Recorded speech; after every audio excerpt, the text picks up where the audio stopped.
আজকের এই ভিডিওটা দেখে আপনারা অবাক হবেন যে এটা কিভাবে সম্ভব।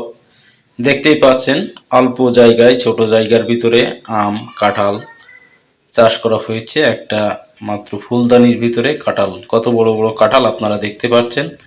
তো এই কাঁঠাল আপনি কিভাবে তৈরি করবেন সেই এই যে কাঁঠাল গাছটা দেখতেছেন, এখান থেকে একটা চোখ, এখান থেকে কিছু ছাল আপনি সুন্দরভাবে সুন্দর একটা ধারালো অস্ত্র দিয়ে একটু ছাল কেটে নেবেন।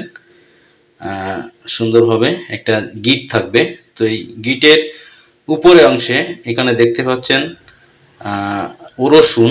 এই যে গিটির উপর দিয়ে ওই রসুনটা ভালো করে ঘষে রস লাগিয়ে দিবেন ওই চোখের উপরে। তারপরে নেবেন আপনি অ্যালোভেরা। তো এইখানে ওইটার মাপে আপনি একটু বেশি অ্যালোভেরা আপনি নিলেন, নিয়ে ওইটাকে আপনি ওর মাপে কাটলেন। কাটার পরে ওই অ্যালোভেরার উপরে, ওইটা কিন্তু আঠা জাতীয়, অ্যালোভেরার উপরে ওইটা বসাই দিলেন। দেওয়ার পরে ছোট এমন একটা পাত্র নেবেন, নিয়ে কিছু ছাই আপনার ভিতরে দিবেন।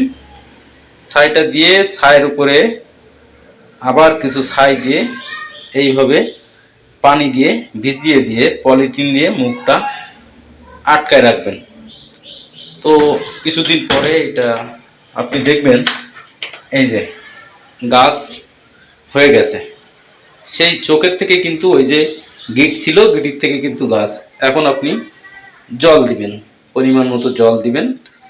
দেখবেন যে এখান থেকে আর 2 মাস মতো পরে দেখেন এর ভিতরে কিন্তু ওইটুকুই গাছ, তার ভিতরে কিন্তু কাঁঠালের মুকুল, মানে যেটা বলে আপনার ছোট ছোট ফল ধরন আসছে।